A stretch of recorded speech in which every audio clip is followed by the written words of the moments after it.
with the warmth and the beauty, touches all our lives, and the energy it gives as it's passed from hand to hand will be felt by everyone across the land. Share the spirit, share the glory, share this moment in our never-ending story. Come together, heart to heart, everybody has a part. Share the flame, share the flame, share the flame. A simple flame that inspired everyone in its path. More than 7,500 proud Canadians took this torch across Canada in the bitter winter of 1987-88. All the way, day by day, to its final glorious destination, the 15th Olympic Winter Games in Calgary, Alberta. This simple flame would light the cauldron to signal the start of the Games. This was an 88-day odyssey over 18,000 cold kilometers, from Newfoundland through the Maritimes to the large expanses of Quebec and Ontario, then around the Great Lakes to Manitoba and Saskatchewan. The flame flew to the Northwest Territories and the Yukon, then down over British Columbia through the Rockies and across Alberta to Calgary. The fabulous journey began in St. John's, Newfoundland, on a stormy November 17, 1987. The original Olympic flame arrived from Greece in a golden miner's lamp, and the first of many ceremonies was underway. Mr. Prime Minister, the Prime Minister of Canada is now lighting the cauldron. There you go. Two former Olympians had the honor of being the first torchbearers. Ferd Hayward shared the honor with Barbara Ann Scott King, who had skated her way to an Olympic gold medal in 1948. An intense pride in Canada swelled from the crowds along the route as various runners shared the flame throughout that first day. Pride and delight were constant themes repeated time and again across the land by spectators and torchbearers.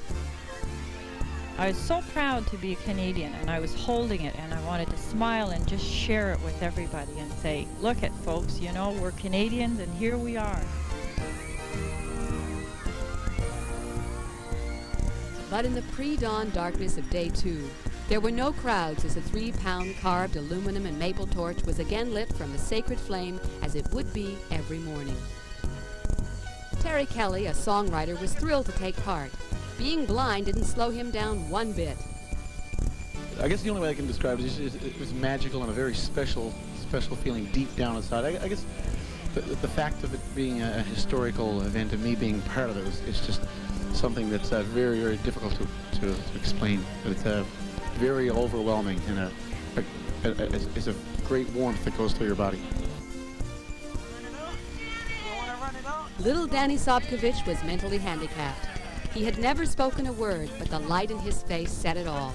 His father cheered him from the roadside as Danny, who had painstakingly practiced, carried the heavy torch. Over 80 runners participated every day of the relay, so the organization required was tremendous. That was kilometer 26. I got a stereo here, guys. Go ahead. GM1, this is torch 3. Come in, please. Petro-Canada spent $5.5 million putting together the biggest, most successful relay in Olympic history. A proud parade of 30 vehicles wound its way along the route, protecting the torchbearer and escort runners in the middle. Following the caravan all across Canada, this special satellite truck sent daily news stories on the progress of the torch to the rest of the country. Inside the truck, the video stories were edited in both French and English. There was a media vehicle traveling just in front of the torchbearer so that photographers on its back porch could get good close-ups. Reporters inside the truck had access to maps and biographies on every runner. From dawn to dusk, the procession never stopped for longer than a brief ceremony. It often paused so people who had waited patiently by the side of the road for hours could show the torch to their children, maybe touch it, or even have the thrill of lighting their own little torch candle from the sacred flame. Each torchbearer covered 1 kilometer before passing the flame to another relay runner. The escort runners had a tougher task, running 15 to 30 kilometers per day in all kinds of weather. The torchbearers themselves were taught procedure before they set out. These teachers were some of the 100 unsung heroes working behind the scenes. There were those who guarded the sacred flame, cleaned off the soot that accumulated and filled it with special torch fuel. There were many who helped organize and outfit, brief and deliver the lucky ones who carried the flame. It was hard for anyone but those directly involved to know the kind of human energy that was expended. The hours were long, but the reward was in the cheers. It was great just to be a part of that moment in history.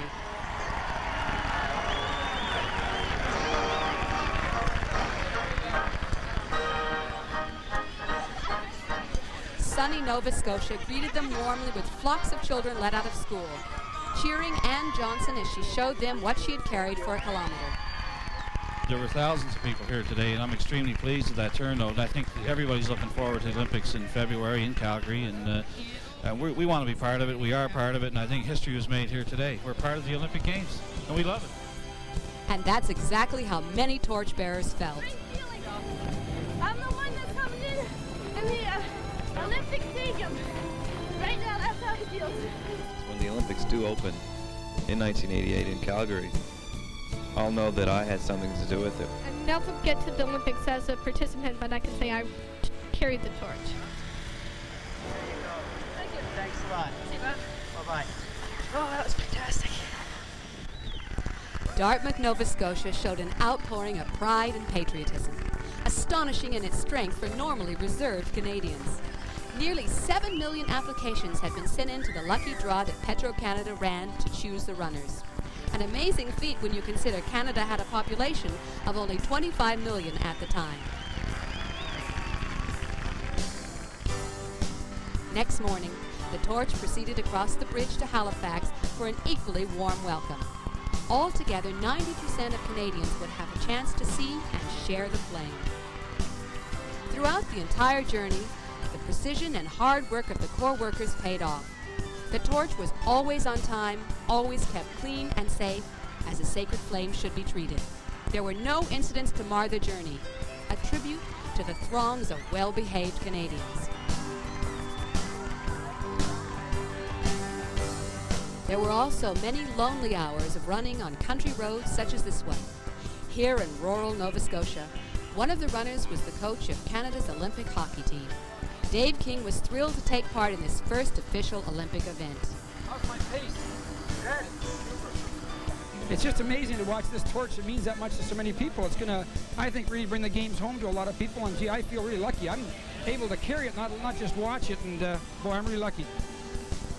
Heading north to Prince Edward Island, the torch glided in to begin its 110-kilometer journey across Canada's smallest province. It took 75 runners an entire day and part of the night.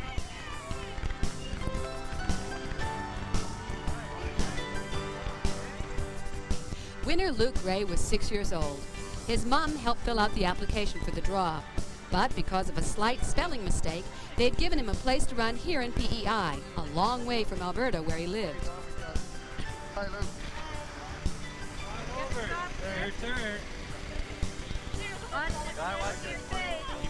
Luke's mum had saved her money and even sold some furniture to pay for the train ride.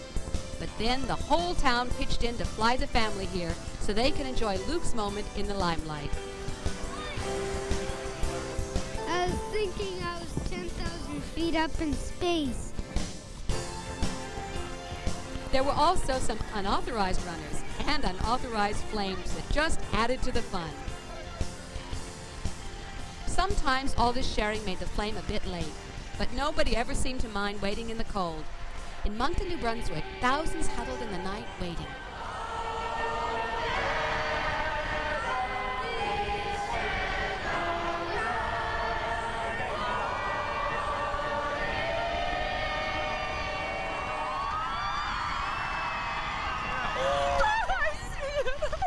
It wasn't only torchbearers who were affected by the power of the flame.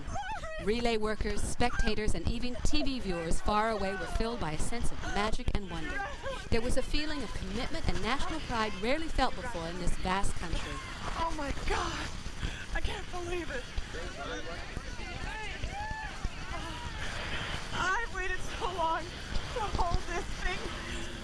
This flame symbolized hope for teacher Judith Leonard. Both her parents were battling cancer. What a moment, you know, be part of this whole thing. It's incredible. How many applications did you send? 150. 150? Yeah. And to many different cities or? Anywhere from Newfoundland to Ontario.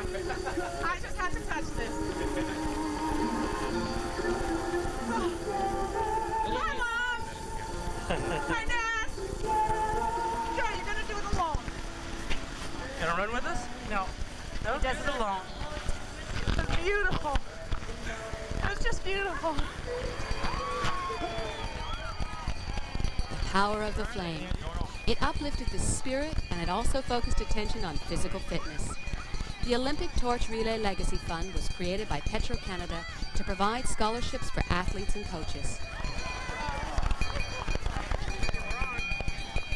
The relay gathered momentum as it continued on through the beautiful countryside of New Brunswick and its famous bridge, the longest covered bridge in the world, and the caravan filled it.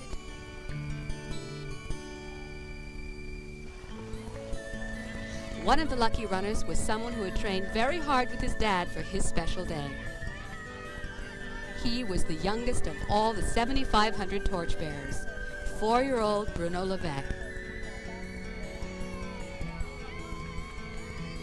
Just after Bruno passed it on, the flame entered the province of Quebec in the hands of Sylvie Bernier, the former Olympian who had won a gold medal for Canada in diving. When I won in '84 was something that I will probably never feel again because I had been working so hard for that. But carrying the torch is like carrying the spirit of the Olympics. Quebec City was ready and waiting with a tremendous reception at City Hall. The stone walls of the old city echoed with the cheers of the inspired. And when the flame was finally carried onto the stage, it was almost as if their famous winter carnival was in full swing. For the 7,500 chosen runners, it was great being the center of attention on stage or with their own special parade on the road. But there was a lot of preparation and hard work first, up early in the mornings to attend meetings, where Petro-Canada volunteers briefed them on the history of the Olympic flame and explained the day's routine. They tried on their new Olympic outfits and were shown where they would run in the procession when their turn came. The logistics were very detailed, but everything worked smoothly for the excited future torchbearers. Each group, already feeling like a team, was dropped off to rendezvous with the approaching caravan. What a thrill to be within reach of the torch. The runners climbed into the cozy motorhome called Torch 1 to await their separate drop-offs. I guess so. Good. Good morning. Finally, at the starting point of their special kilometer, the thrill of a lifetime. Receiving the torch, giving a hug, and starting off on a wonderful journey. Forget the long wait to hear if you'd won. Here it was, finally happening. It was cold, the torch got heavy, but boy, it was fun. All right. When it was over, the van collected the same group. Back at the original meeting place, proud family and friends were waiting. They could watch as each torchbearer was given a commemorative certificate, a letter of thanks, and a pin. It was a real honor to participate in this, and I realize it's a once-in-a-lifetime thing, and I'm just so excited. It's just been, it didn't last long enough. It didn't even feel like we ran a kilometer. I just really feel privileged. Thank you. The newfound friends then had a group picture taken to record their day in history. Like many towns, Cap de la Madeleine was allowed only a 3-minute ceremonial stop, but they made the most of it.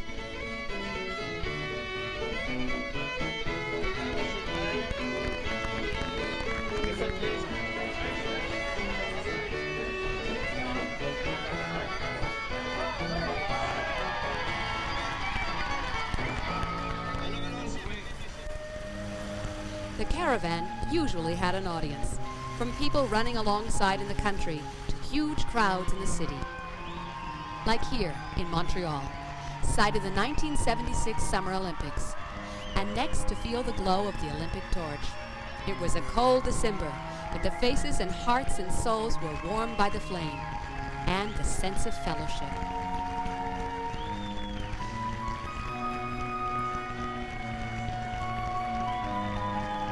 Here in Quebec, Maurice Richard reigned, but it wasn't the Montreal Canadiens hockey player.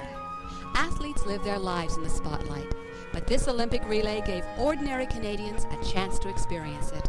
The great Maurice Richard, the number 9, has in the life many moments of glory.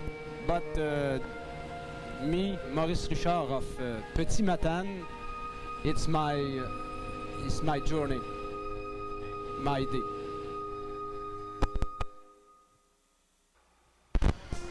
Parliament Hill in Ottawa witnesses many gatherings, but this one seemed really special. In driving snow and bitter cold, the Olympic torch arrived in triumph. The winding route meant that the torch would pass through the capital city of each province. 90% of Canadians were in a position to see the torch, even if they weren't lucky enough to be among the winners who carried it. Canada's Prime Minister Brian Mulroney welcomed it. The Olympic spirit. When this flame reaches Calgary on February 13th, some 7,000 Canadians will have carried it 18,000 kilometers through every province and territory of the second largest country in the world.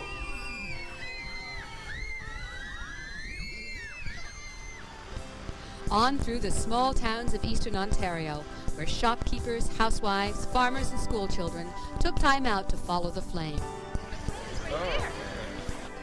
Even some who couldn't brave the cold could watch the proceedings below.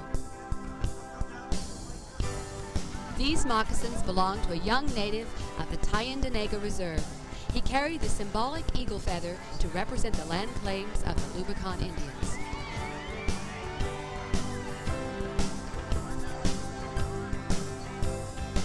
In Ontario, the torch relay steadily advanced toward Calgary like an army that never retreated. Even pouring rain couldn't stop the procession and its loyal fans. In Port Hope, they turned out by the hundreds to catch a glimpse and share that warmth of fellowship the flame seemed to spread wherever it went. Running in a quieter part of Ontario, on the outskirts of Toronto, torchbearer Sonny Lee didn't mind the lack of crowds. The most important people in the world to him, his wife and baby son, were there to cheer him on. Sonny was covering his kilometer on an artificial leg. Toronto welcomed the flame with the biggest turnout so far. But after all, Ben Johnson, the fastest man in the world, was carrying it down Yonge Street to the cheers of 15,000 fans. Last-minute Christmas shopping was forgotten as the crowds packed City Hall Square to salute Ben and the torch.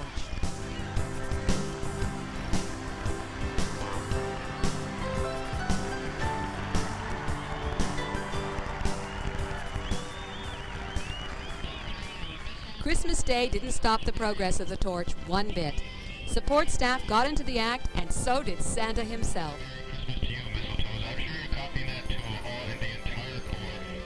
11-year-old Christopher Everett wasn't just running for himself. He was there for his grandpa. He was running in the 1940 Olympics, but the war broke out and he couldn't run, so I thought I'd run for him. And since Grandpa touched the torch, he was officially part of the Olympics now. The flashy lights of Niagara Falls greeted the flame as it passed by Canada's most famous landmark.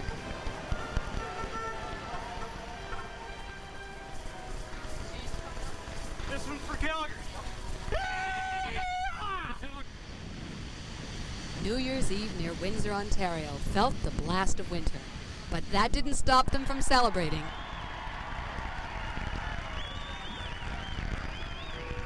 The dawn of New Year's Day of 1988. A new Canadian, Patricia Galen, got her citizenship just in time to relay the torch.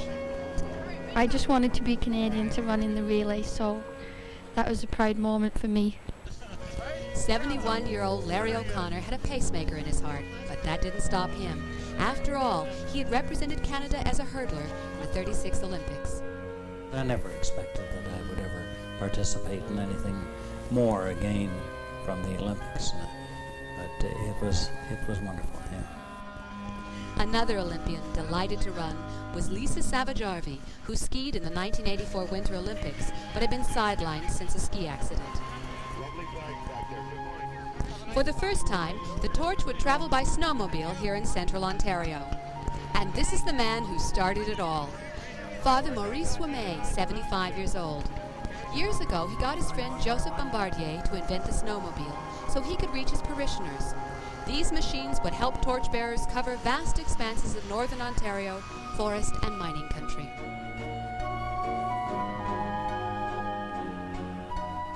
As a special favor, 15-year-old David Doucette of Sault Ste. Marie, Ontario, who wasn't chosen, was allowed to run in place of his younger brother Jason. That was him in the photo David carried. You see, Jason had drowned just after winning the draw. The torch stopped at the farthest point Canadian hero Terry Fox reached in his trek across Canada. That's his memorial behind the torch. And the flame carried on. Nothing stopped the Olympic torch on its journey. It was still on schedule, and an average of 80 torchbearers a day were carrying it to its destiny.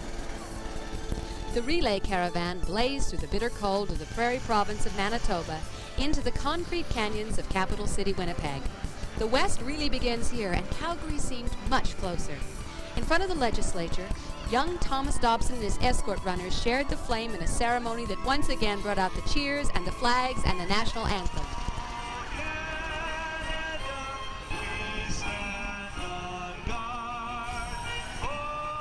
The host of all ceremonies on this portable stage was Jim Hunter, the original crazy Canuck skier.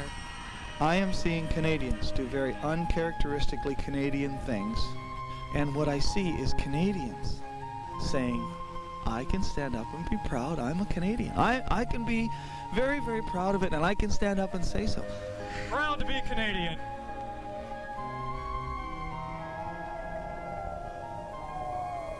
The prairies challenged the caravan with weather extremes from blizzards to the sunny weather in Saskatchewan. The torch was greeted with celebrations in Regina, Moose Jaw, and Saskatoon.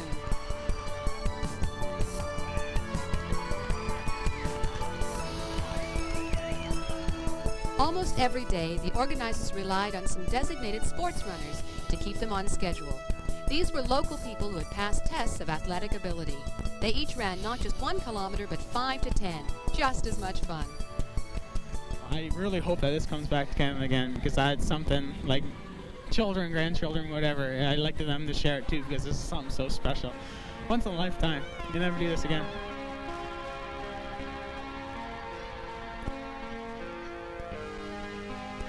Then the torch flew all the way up to the Northwest Territories to Yellowknife, where it blazed a trail through the hearts of the crowds who braved the sub-zero temperatures.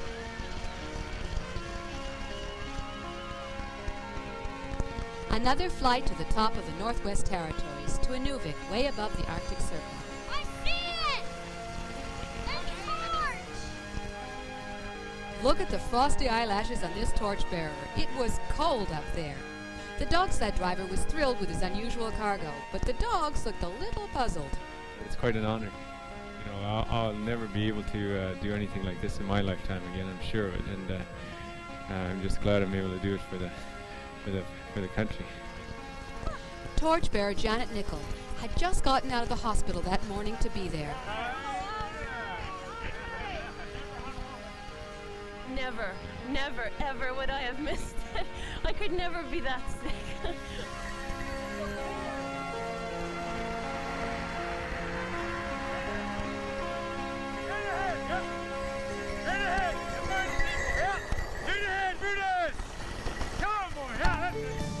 And then the Yukon, the last frontier. Stories of the gold rush are still told of wild and boisterous days. The flame moved some to tears, but many were in a party mood. Witness the celebration for the arrival of the Olympic torch.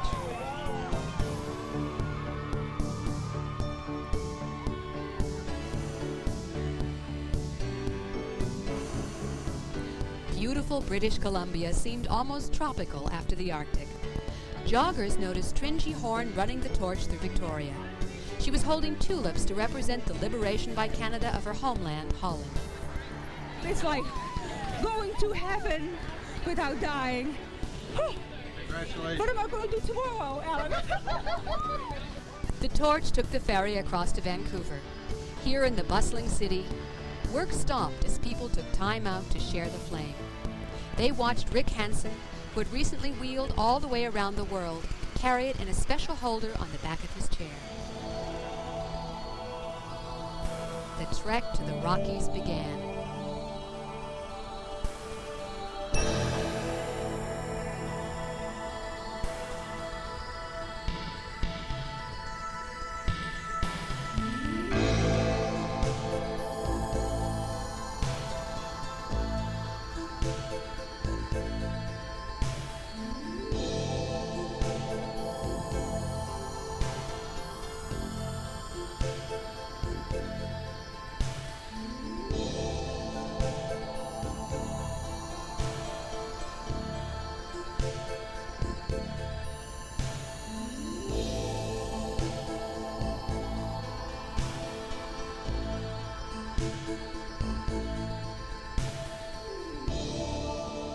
The torch still had a long way to go. Steve Fogno, who had crossed all of Canada on one good leg, had a chance to cover one more very special kilometer. Former Olympic ski medalist Nancy Green embraced the special occasion too. The Rockies are remarkable, but so was this runner, Karen Johnson. She was 87 years old, the oldest woman on the entire relay.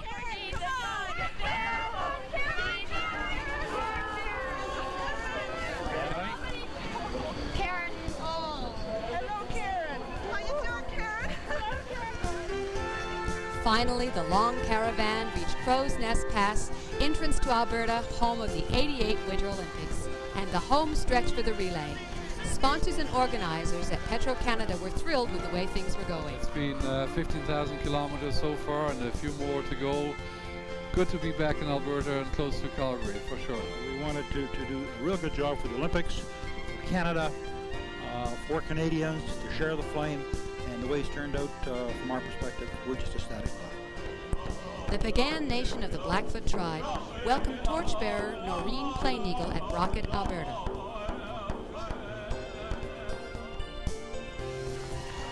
The townspeople of Medicine Hat cheered the runners as they made their way ever closer to Calgary.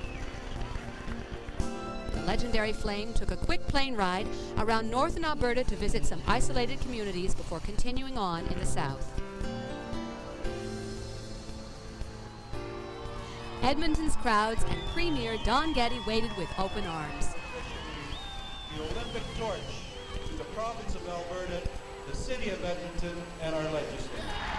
Shortly after, Joe Chase of Calgary, the oldest man in the relay, celebrated his 101st birthday in style as an official torchbearer.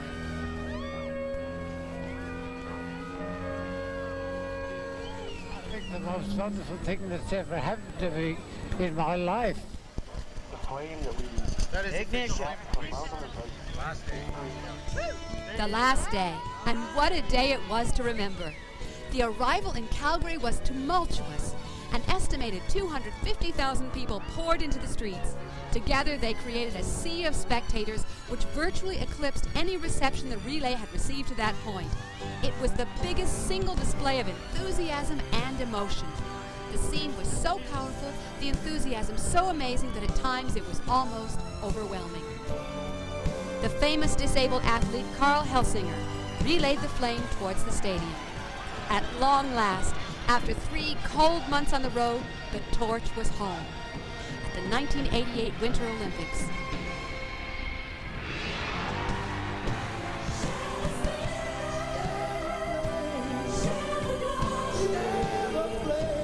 The relay had been an adventure in uncovering the elusive Canadian identity and revealing the nation's soul. Together, heart to heart.